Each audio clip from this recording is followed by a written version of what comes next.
let's get on to the main event. I think most of you are probably familiar with Darrin already.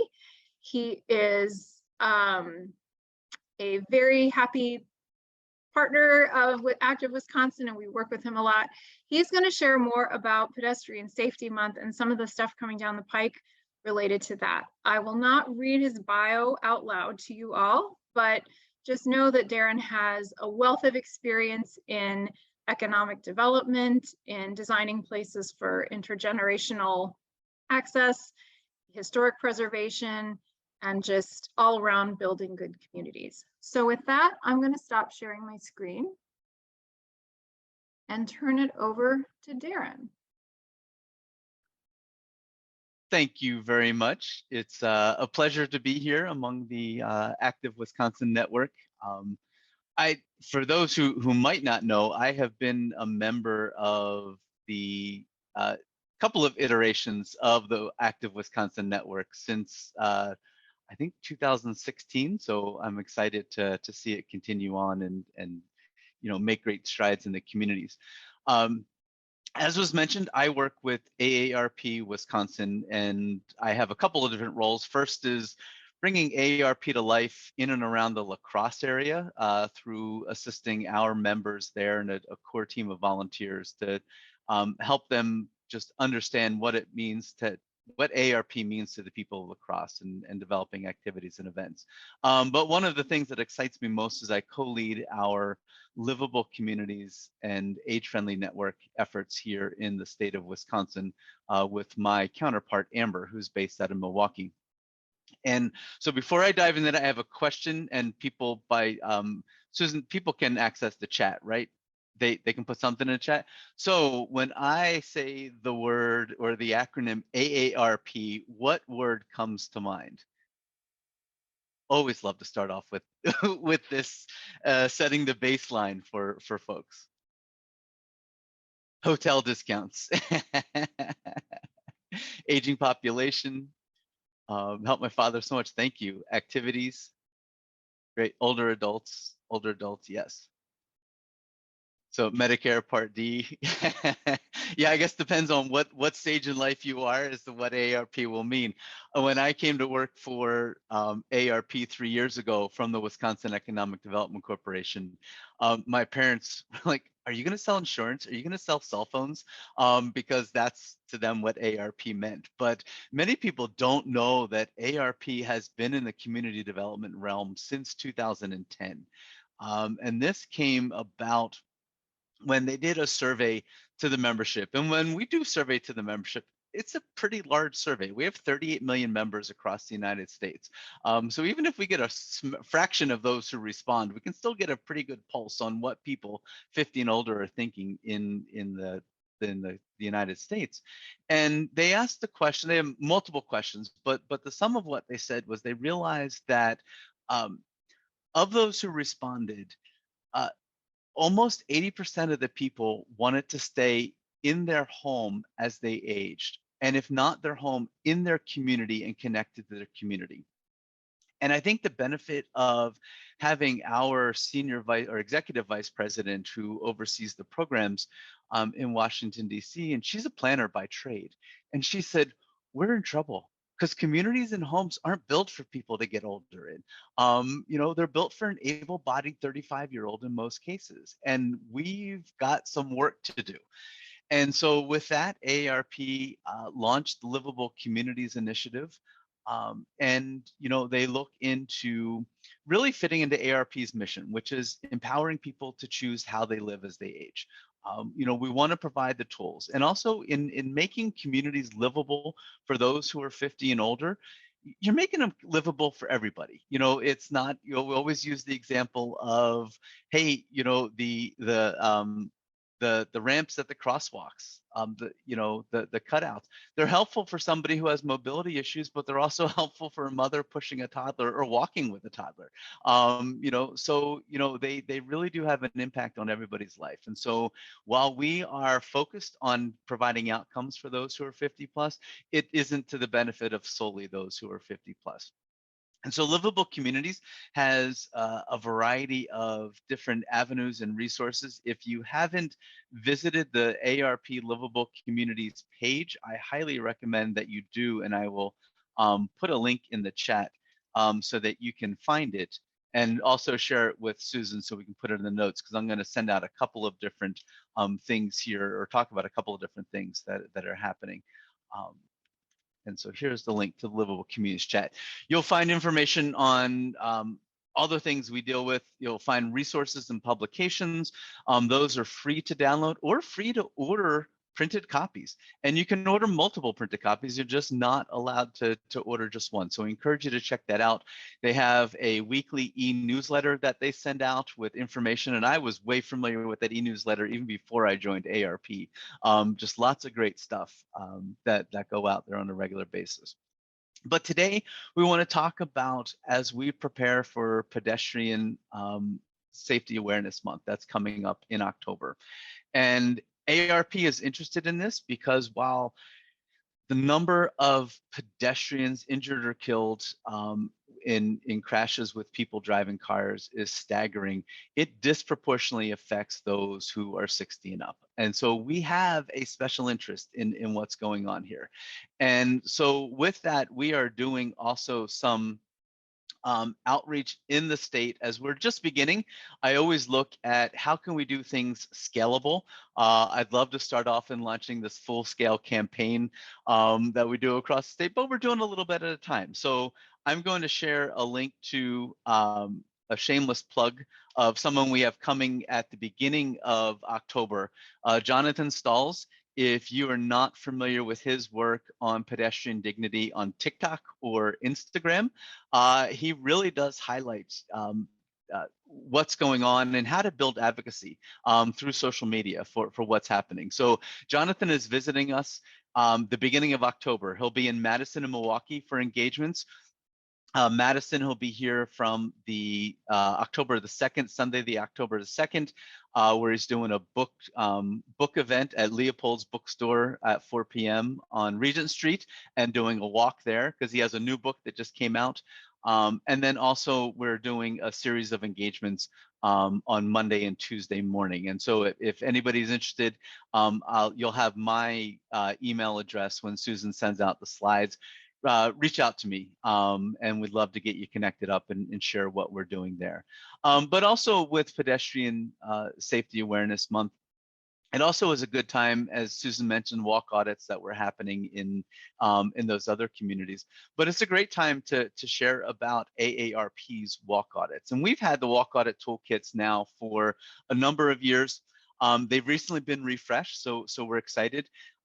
They were printed as a folder before that people would go out. During COVID, I worked with a work group internally in AARP to how do we make these even more accessible? If people were looking for ways to get out and they had some time to be out in their community, how do we make these walk audits? And we did printable sheets, so that one-page sheets that people could print off and go out and take a look at it.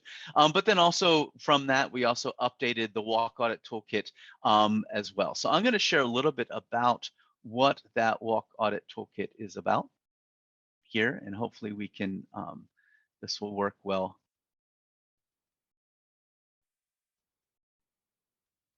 And are you able to see the presentation, or are you seeing presenter view? Okay, presentation, good. I'm always afraid that I always guess the wrong one when I do it here. I'm seeing, Darrin, sorry, I'm seeing like your notes. Oh, you're seeing the notes. See presenter We're view. saying no notes. Okay. But Excellent. All right, let me end here and switch the what happens. I'm going to stop sharing for a second, and this is where technology becomes not my friend.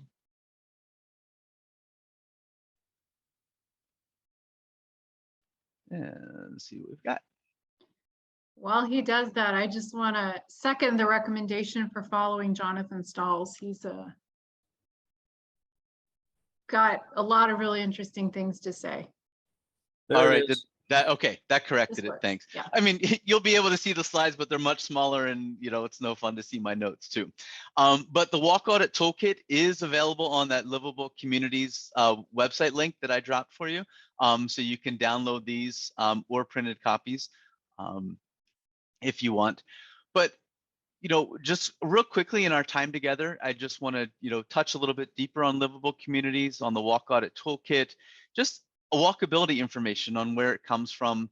We're going to go over some basic audit instructions, how you can take action, and then learning more and questions. And by all means, if there's an opportunity, if somebody has questions, we can, just put it out there and we can take these as you have them. So, as I mentioned, AARP jumped into the Livable Communities realm in 2013 or 2010. And, our Livable Communities team, it's a team based in Washington, D.C. And it really it seeks to support state and local leaders to ensure that they're designing communities that work for people all ages. So that's the national Livable team.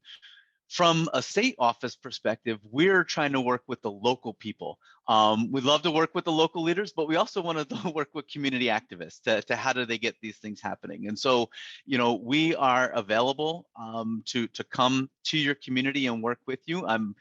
Beginning of October, I'm heading up to Ashland to do a walk audit workshop with them. So, these are things we do. There's no charge for it. Now, I will make a caveat. We are a staff of 2 that do this. So we might not have absolute availability, but we'd love to work you sometime and to get it out there. And, we do this Livable Communities, or AARP works in the Livable Communities with the realization that by 2034, there's going to be more people over the age of 65 than under the age of 18 in the United States. And this is the first time it's happened in our country. And so we really do need to pay attention to this for our communities. And also with the realization that the average American outlives their ability to drive by 8 to 10 years. And so what does that mean for their quality of life and how they get around? And so, that is what drives us in the work that we do. We see that 8 and 10 people, adults age 50 and up, want streets and sidewalks that are safe and accessible. And we all deserve to live our lives where we want to and stay active and engaged and contributing as long as we can. In my bio, you saw I spent some time in German Village, Ohio, and that's in Columbus, a neighborhood in Columbus. And that's really, at the time, I didn't realize it, but it's opened my eyes to being able to walk in a community. And I think about my time there. I belonged to a monthly supper group, and I was the youngest in my mid to late 20s. And we had people in every decade on up to a centenarian. And the woman in her hundreds, Katie McClure, she lived alone. Her husband had passed away years before. She lived in a 3-story old brick house. Her bedroom was on the top floor. Katie walked to the market every day with her little wire basket. She walked to the cultural activities downtown. She volunteered with our neighborhood association. And more importantly, the neighbors knew Katie. And when there was something that happened, if Katie was off her typical schedule, neighbors became concerned, and probably in violation of HIPAA laws, but definitely in working with neighbors. We also had the phone number to her doctor, and we can say, hey, we're concerned, we haven't seen Katie, and at least bring it to his attention. But this is really important for people. Katie was not socially isolated as a result, even though she lived alone. And one day I did ask her what her secret to living so long in an active life, and she responded, 4 gin martinis a day. That'll keep anybody active and healthy. And Katie's, I said her house was a 3-story home. Back in the 1970s, there was an elevator installed in the home by a previous owner, but she kept her Christmas tree in there. It was fully decorated, and she put it in and then pulled it out when the time was right, because she said she was always afraid to go in the elevator. Like, what if it got stuck? Nobody would find her forever. So it was just the perfect place for her Christmas tree. So, that's my own personal anecdote and why I have a passion for livable communities and keeping, places where people can be active. But as we see also at the same time that adults, while 8 and 10 of them want safe seats and sidewalks that are accessible, adults age 65 and up are 50% more likely than younger people to be struck and killed by a car by walking. And anybody who crosses the street realizes why this is. I look at the timing of the lights and the walk signals, and even more, just the people's attitudes in cars. I can tell you, actually, as soon as last Saturday, I was crossing in a crosswalk. The cars had a red light and somebody decided they've waited long enough and they were just going to go after coming to a complete stop and damn near hit me and my dogs in the crosswalk. And that is what we're facing in the United States today. And that's not good for anybody, but especially if you're a little bit slower in mobility. And so, that's why AARP gets into livable communities. And one of the tools that we have around a variety of resources is the walk audit. And this is a great activity in which participants observe and evaluate the walkability of a location, and they can identify and document if and how pedestrians can safely travel along the street, navigate an intersection, and getting from point A to point B. And this becomes the data then that they can share with local planners, local elected leaders, anybody who's working on that, because we can all share anecdotal experiences like I just did, but unless it's documented and we can see a trend, it becomes a little bit harder to do anything about it. And so the walk audits, they can be conducted by anybody. An individual can go out, or local leaders can organize these. Large groups, again, my walk audit in Ashland is organized by the Ashland Chamber of Commerce to come and do that, or a team of just 2 people. So whoever wants to do it, it can just be done. It is, a very hands-on experience. I had a great experience in Green Bay a couple of years ago, pre-COVID. They had organized one in their downtown, and it wasn't a great time to get people together who normally wouldn't. So we had city staff there, we had local leaders, we had elected officials, we had differently abled advocates there, and they could walk together. And as we broke people up into smaller teams, they were able to see from somebody else's eyes what the challenges and opportunities were in the street and what they were seeing. And so this is a great community building activity. So what can walk audits achieve? Well, it can gather the input from the community about the infrastructure needs and investment that help in planning and prioritizing these things. It can educate residents about design elements that support safety. I am a member of Madison's Vision Zero steering committee, and I think Madison is the only community in the state of Wisconsin that has adopted a Vision Zero action plan. And I can tell you, just in feedback, even from my own neighborhood, as speed limits are reduced, many people just aren't sure about this. And so it's helpful to get as many of these education tools out there as possible. And walk audits can be one of those avenues. But it can also help empower community members and local leaders to become agents of change. Some of the outcomes that it can do, it could reduce traffic congestion and pollution. It can lead to healthier, more active lifestyles. It can increase property values and create safer streets for people of all ages. And granted, this is just one of the tools out there. It's not saying a walk audit in and of itself is going to do it, but combined with other things, I think, this is the real power in what the walk audit can provide. And so as we look about it and think about it, and everybody has these streets in their community, this one, is, could be any place USA. But too many communities in the US are designed exclusively or almost exclusively for automobile travel, with very little consideration given to the needs of pedestrian. And I just had this experience again this weekend. I was traveling and stopped in Platteville. And while there, I ran into an auto trouble, and it turns out, I could get the part I needed for my part at a local auto parts store, which was about 3/4 of a mile away. Which I thought, hey, not a big deal, until I tried to walk along Business 151 in Platteville, and I realized there are no sidewalks. And so one other street is steeply graded lawn. and the grass was wet. And so I realized that wasn't a thing because I was going to roll into a culvert if I did that. And the other side, luckily, was just flat grass. So it made it a little bit easier, but I had to cross Business 151, which wasn't designed for walking pedestrians, and do that 3/4 of a mile. And so it was quite the experience. And it was, might as well been this picture here in what I was faced. I made it safely, but it was quite the experience, and it just taught me the value in planning, walkable streets for wherever you are, because you don't know when somebody's going to need to walk along Business 151 to get to those businesses there. And so we want to make sure that the walking is safe, accessible, and convenient, and to reverse these trends for pedestrian fatalities and injuries. I did get some data from Madison Vision Zero Steering Committee this morning. We just had a quarterly meeting. And while traffic incidents are up with pedestrians, much like the national trend, the fatalities are holding steady, which I guess considering nationally they're going up, so holding steady is, a good trend, but we really want to see these going down. And I think that, until we collectively start to work on these, utilizing all the tools and resources that we have, that it's not going to go in the right direction. And so, we look at safe streets are safe to all types of users. And this is something to think about. A conversation we're having in our neighborhood right now. My neighborhood was built in the 1950s.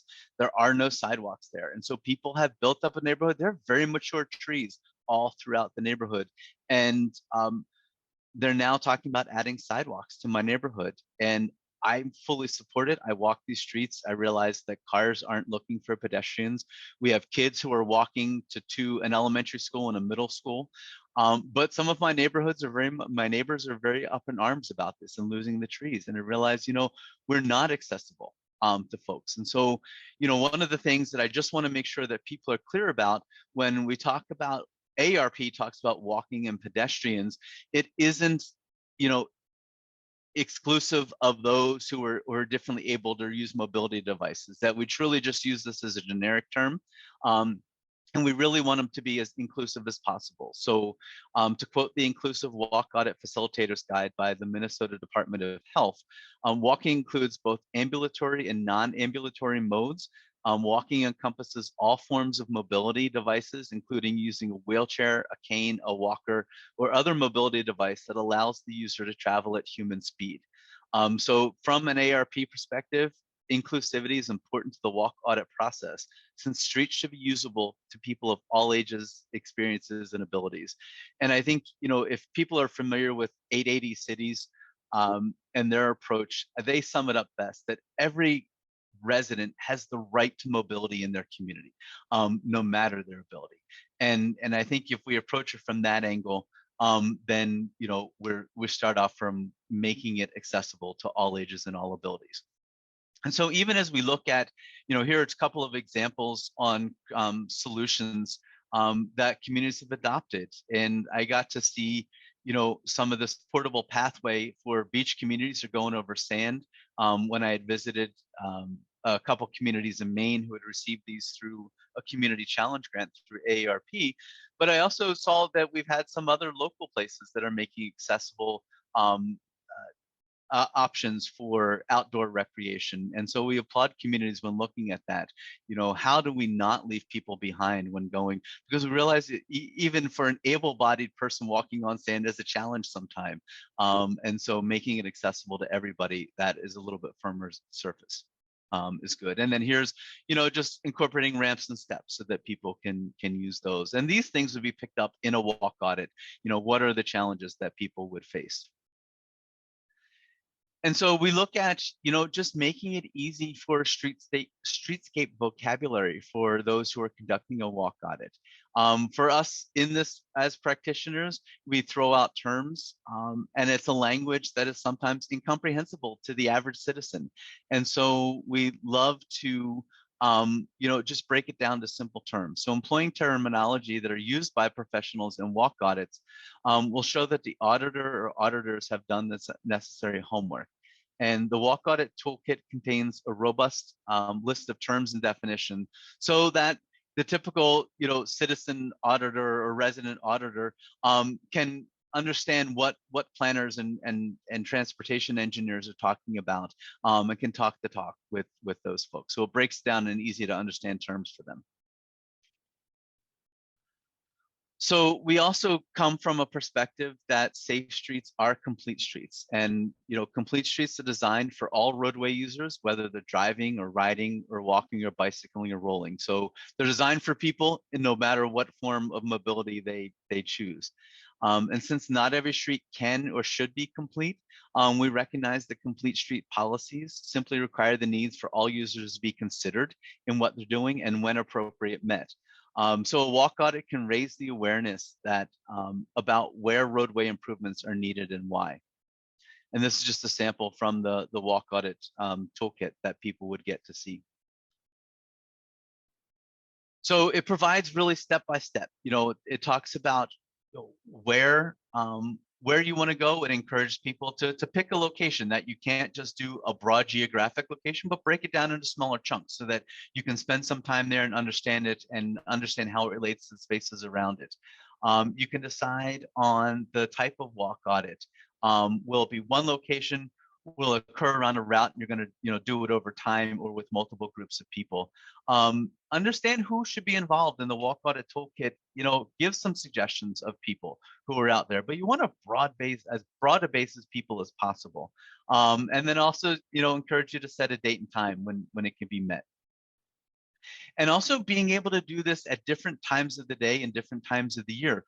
We all understand, living in Wisconsin, that doing a walk audit in the summertime is going to be completely different than doing a walk audit in the winter when there's snow on the ground. And I know that the village of Shorewood had done one in the wintertime, and it brought some perspective to what is preventing accessibility there, and how do we take steps to make sure that doesn't happen. So bundle up in the wintertime and get out there just as eagerly as you would during the nicer weather, or the rain, so that you can see what's happening there. So the walk audit worksheets, they're available to download and print. As I said, we have the toolkit, we have single sheets that you can do. You can draw a map. As crude and rudimentary as it might be, I'm not a good map drawer, but it can help convey where you are and what you're seeing there. It lists out the supplies that you would need, so you can have it in there. So if you're going out as an individual or as a group, what are the types of things you'd want to do, including having a camera, smartphone cameras, that pictures really have a way of capturing. Even when you're in the moment, you might not see it, and you go back and look at those pictures and you say, wow, I didn't even notice that part. And then getting out there to make the map, and we have instructions on how to do that, to help you understand where you're going. So we encourage people then to go out and do the walk audit. They're going to look and learn, and then produce the proof that they can work with local leaders to make changes in their community. And then we also provide opportunities for, what do you do with the results? You can prepare a report, share what you see, ask for a meeting with those who are planning and ask questions. You can testify if things are coming up in your community that are going to address those things. And then also help you identify and propose solutions that have worked in other communities and see if they'd work in yours. And the walk audit toolkit contains several examples of traffic calming methods. And so it just gives folks ideas on things they might try, and talk to those who are designing the streets or planning it. See what might happen, what is a larger infrastructure improvement that might have to be planned for, or what are some pop-up or demonstration projects that you can try to see if it gets results that you're looking for. Tactical urbanism is truly a way to go out and see it without huge outlays of cash for what you're doing. I would put out that out there that if you wanted to do a demonstration project, one potential funding source for this, if you don't have it locally, is AARP's Wisconsin Small Dollar Big Impact Grant. We award $1,000 a month to communities for projects such as this. How do you test it and see, and what can you make happen and record those results? And so definitely, we encourage you to learn more. I shared the Livable Communities. There's a direct link to the Walk Audit Toolkit. Subscribe to the Livable Communities newsletter. Follow Livable Communities on all of its social channels. But if you haven't been to the Livable Communities site, you might be surprised at all the resources that are out there, from, access to parks and public spaces. Much like there's a walk audit, there's an audit booklet for access to public spaces and parks, and helping you understand, how do they relate to the community, and take you through these same steps. And AARP engages a variety of different national partners on helping develop those. So here are contact information for myself. My counterpart, Amber, is based at a Milwaukee office. And so she's accessible, easily accessible in the southeastern part of the state. I have provided these slides as a PDF to Susan, so she'll share it out in follow-up materials, so you don't have to, busily write down this information. But definitely, if you're interested in the October engagements for Jonathan, he's in Madison the 2nd through the 4th.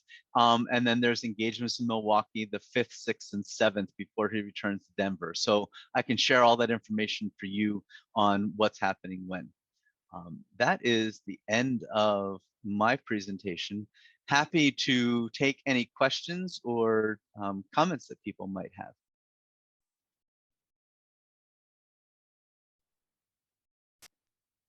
While you are formulating your questions, I just want to say thank you, Darrin. That was terrific. Questions? We're a small enough group. I think you can just unmute yourself and ask or comment. I have a question, Darrin. Yes. It's Michelle. So when people use these tools, about what size area have you found to be most effective? Do they have to spend 4 hours canvassing a quadrant of 20 blocks, or is it just 1 block at a time, or what have you found? Yeah, I think I've seen 1 block at a time is probably the most effective. You can get that done in half hour or 45 minutes, maybe even quicker. The Walk Audit Toolkit is going to have you record the number of people on bicycles that you've seen, the number of automobiles, and it's going to ask you just about conditions of the infrastructure too. And so, setting aside at least a half hour give you time to record some of those interactions with people in modes of transportation. How many walkers on the street, any of those things. But it doesn't have to be, I'm going to commit a whole day to doing this. If you do it a block at a time, or if it's a larger group, each group taking a different block, or a different side of the block. When we did it in Green Bay, we had folks on one side of the street and another group on the other side of the street in 2 different sections of downtown. So breaking up easy, I think, is a more effective strategy than doing a much larger section. Cool, thank you. Great question, thank you. Mm-hmm.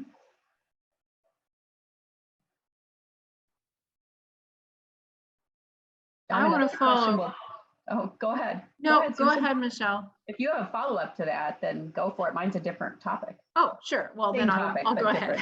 Angle. I just wanted to say, and I can't remember, Darrin, if it was another presentation you did, but I've also heard that it's a good idea, if possible, to conduct these like at different times of day or in different seasons, because conditions are different when it's dark outside.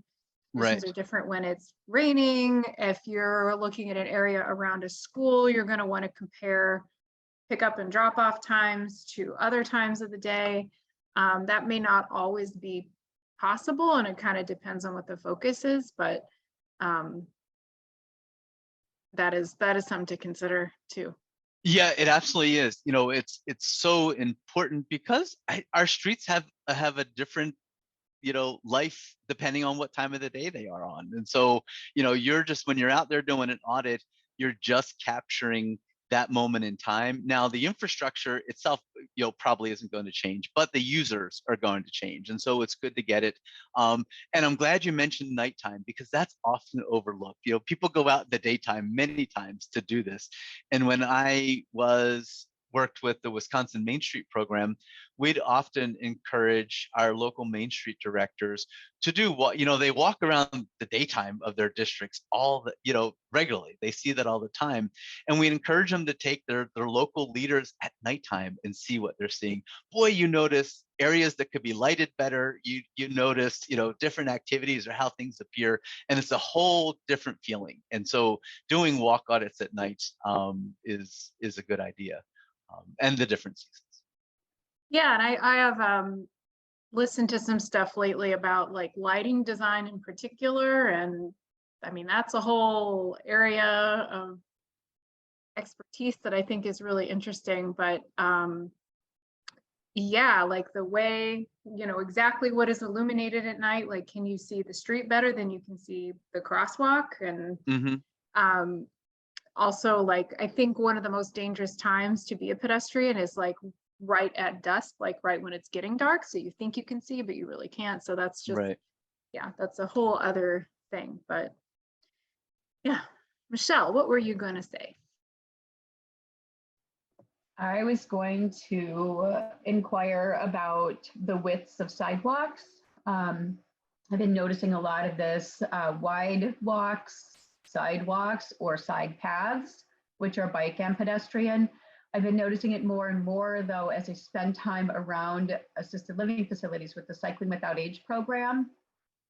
Not only can people not fit two mobility devices down at the same time and pass each other without going off the lip of the sidewalk onto the grass, but the trishaws, we're going around as well. So I didn't know if there was any type of effort being made as 2034 approaches to get that standard width to consider this. I'm not aware of anything from AARP's perspective, but that's a great follow-up, and I'm going to check into it, because I think as we advocate that, it's vitally important to think about it. I know we saw a little bit of it, the beginning of COVID, when we had many people out on the sidewalks, and folks were just very afraid to be next to anybody at all, and so we had people just moving into the streets. But it really does bring to light, when you have different forms of mobility on sidewalks, the 4-foot sidewalk becomes very, very small real estate very quickly.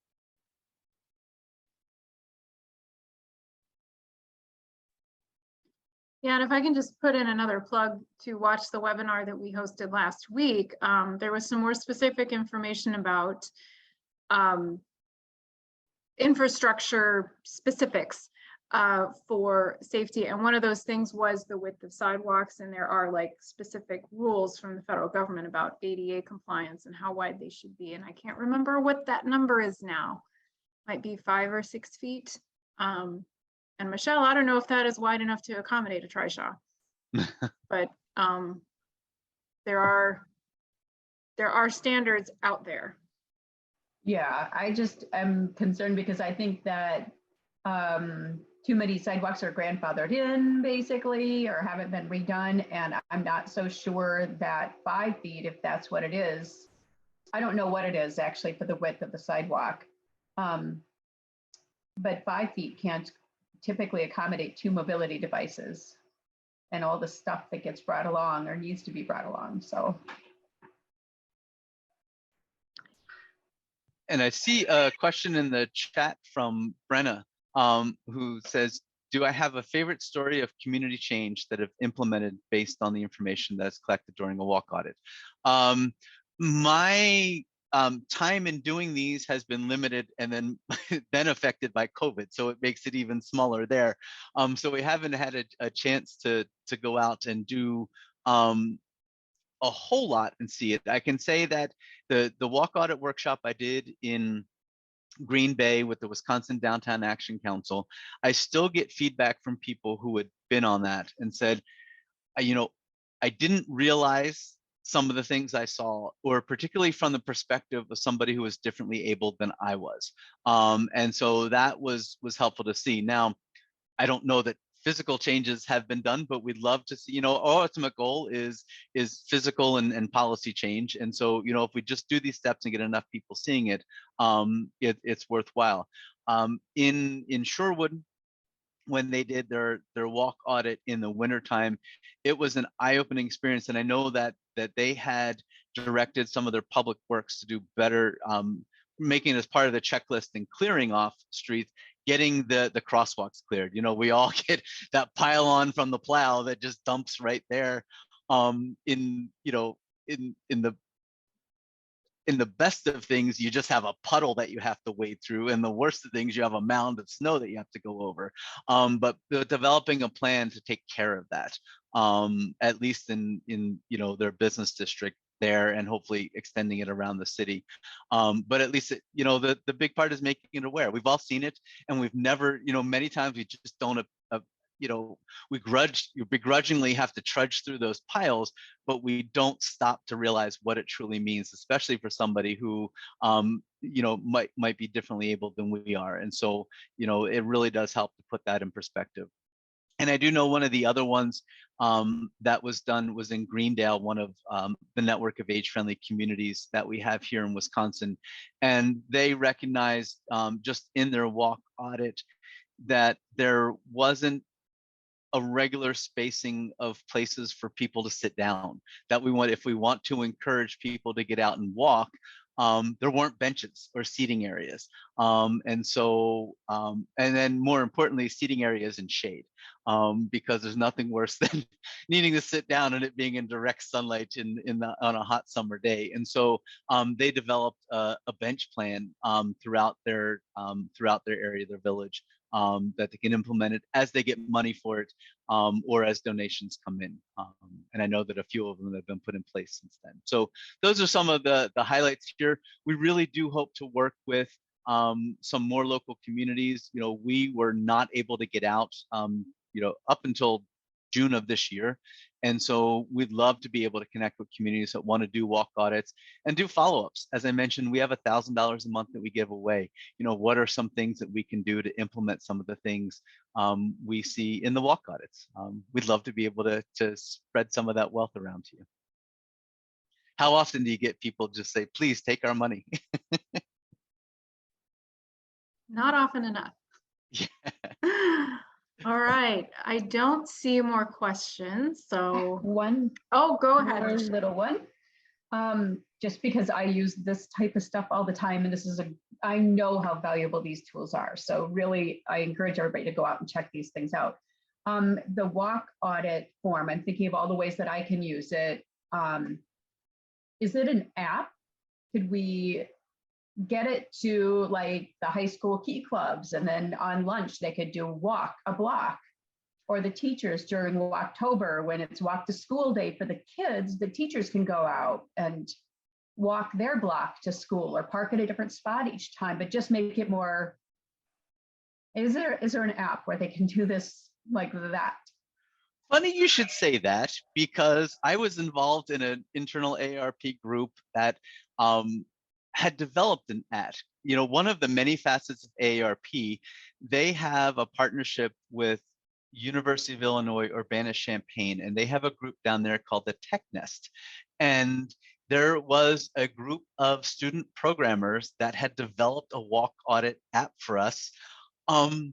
And then the director of Livable Communities got a promotion, and I haven't been able to get them to move it off the mark to get that app into production. It's been made, it's been tested, but it hasn't been moved off. So this is a good impetus for me to go ahead and say, can we get that going? All of the groundwork is done. It just needs to be rolled out there.